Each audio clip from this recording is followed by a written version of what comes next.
Well, hey everybody, it's Outland. How's it going? And today's a little bit different video. I was tagged by ADK Woods Walker. Great channel, awesome guy. And the topic of this tag is to discuss my worst backpacking trip.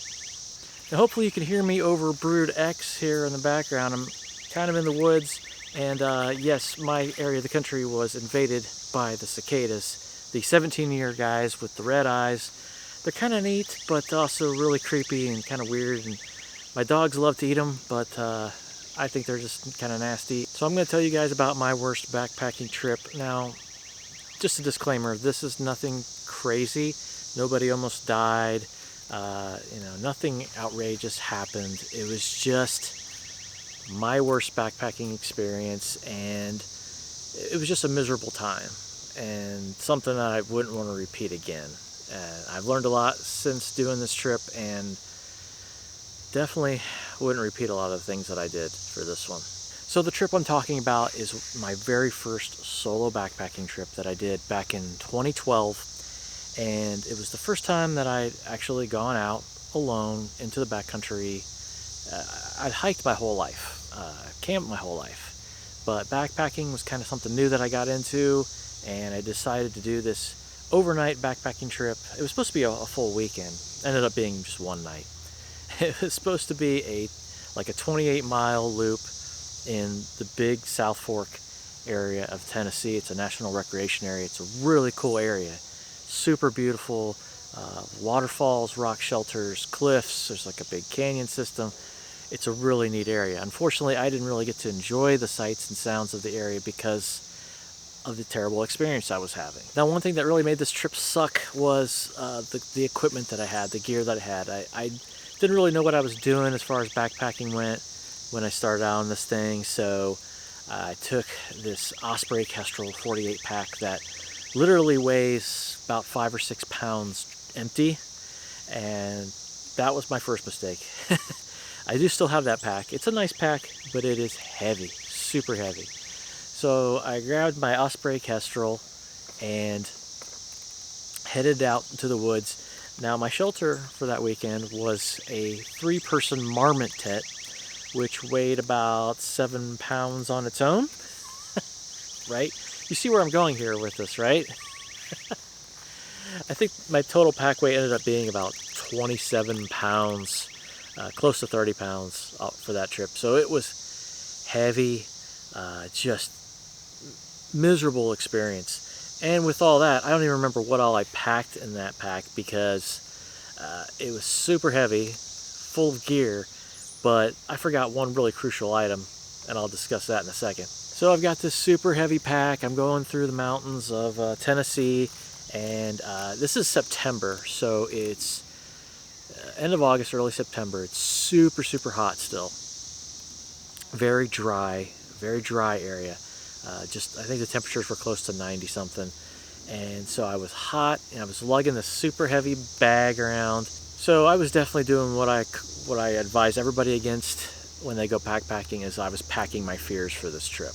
I had multiple pieces of gear of the same thing, multiple knives, multiple fire starters, just absolutely ridiculous and unnecessary, because I was super afraid of a lot of things. I wasn't sure about my own knowledge or experience out there. I wasn't sure what was going to happen, and I had this completely irrational fear of bears. I wasn't worried about the poisonous snakes that are all over the area. I was more worried about bears. So I had this irrational fear of bears the entire time I was there. This was a very desolate part of the Big South Fork. There was nobody, even on this weekend in September, gorgeous weekend in September. I didn't see anybody else on that trail the entire weekend. So I had this real sense of being alone. When I went to sleep that night, I had this terrible feeling that bears were surrounding me. Literally, I had this sensation that I was being just completely surrounded by bears that were just waiting to rip my tent apart and eat me. Have no idea where that came from or what developed that fear, but man, I was terrified the whole entire time. So just this completely irrational fear. I was hearing a lot of weird things throughout the night. Whenever you've done your first backpacking trip and everything seems more enhanced. All the sounds, every little thing sounds big.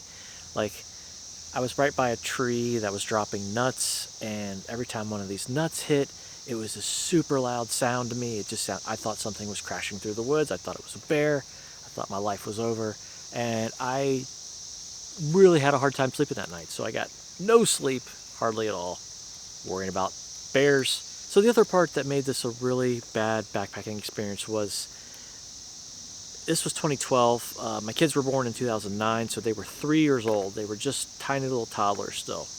And this was the first time that I had ever left my kids and my wife and gone off alone and done something.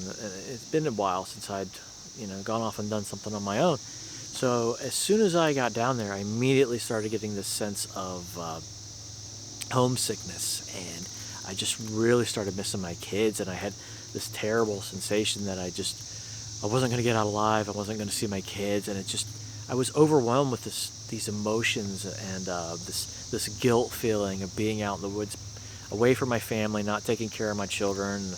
My wife was having to deal with it all on her own, and so I had this terrible sense of guilt the entire week. The whole entire time I was there, I felt awful. I felt like I was doing them a disservice by being gone. So I was homesick, I was lonely, I was scared of bears, and lugging around the super heavy pack. And to top all that off, the really fun part, all that stuff I packed, all those fears that I packed for, all the gear that I brought, I forgot one really important thing, and that was a water filter. Yeah, I did not bring a water filter with me. So 90-degree temps, super, super hot, super, super dry. Passed a few nice waterfalls and springs and streams and stuff. Had no way to filter the water. I was trying to literally carry my water for the entire weekend, which was incredibly stupid. So had no way to filter water, had nothing to drink, was super dry, super hot.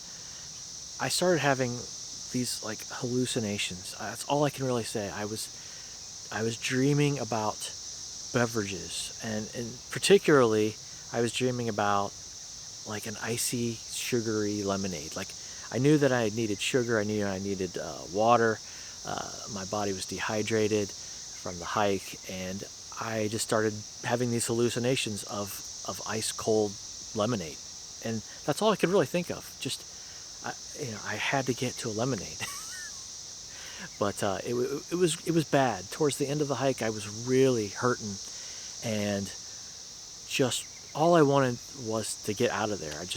I decided to cut the trip short, leave the next day, and I just wanted out of that place. I was dry, I was parched, I had no water left, I was homesick, and I got lost. I wasn't reading the maps correctly, so I ended up having to go 3 or 4 miles out of my way. I literally had a breakdown in the middle of the trail. I just started crying like a baby. I just wanted to be anywhere but that trail. It was awful. It was a really terrible backpacking experience, and I thought sure that would deter me from ever doing solo again, because I've had so many good trips with other people. And I just said, you know what, I'm not doing any more solo trips ever. Well, I've since changed my stance a little bit on that, and I have done some solo trips since then, and they have actually been really, really nice. In fact, some of the solo trips I've done have been fantastic. Last year I did a trip to the Seneca Creek Wilderness in West Virginia, and it was awesome. I was able to do what I wanted, see what I wanted, go as many miles as I wanted, do the kind of pace that I wanted. If I wanted to stop and see something or film something, I could do whatever I wanted, and that was awesome. So I've really learned to appreciate backcountry trips solo, and I think now that my confidence is built and my gear loadout's a lot lighter, and I don't have all those things, all those fears that I was packing with me, I don't have all that stuff with me anymore. So that makes it a lot more enjoyable for sure. In the tradition of these tag videos, I'm supposed to tag some other people, so I'm gonna do it. And if they want to respond, go for it. If not, I understand completely. Definitely don't have to.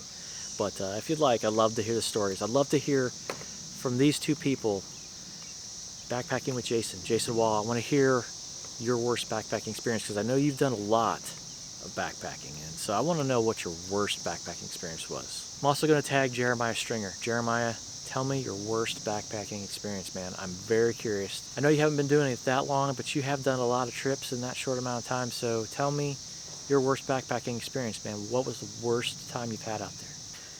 All right, everybody, that's my story, and thanks so much for watching. Be sure to like, share, comment, subscribe. I'll talk to you real soon.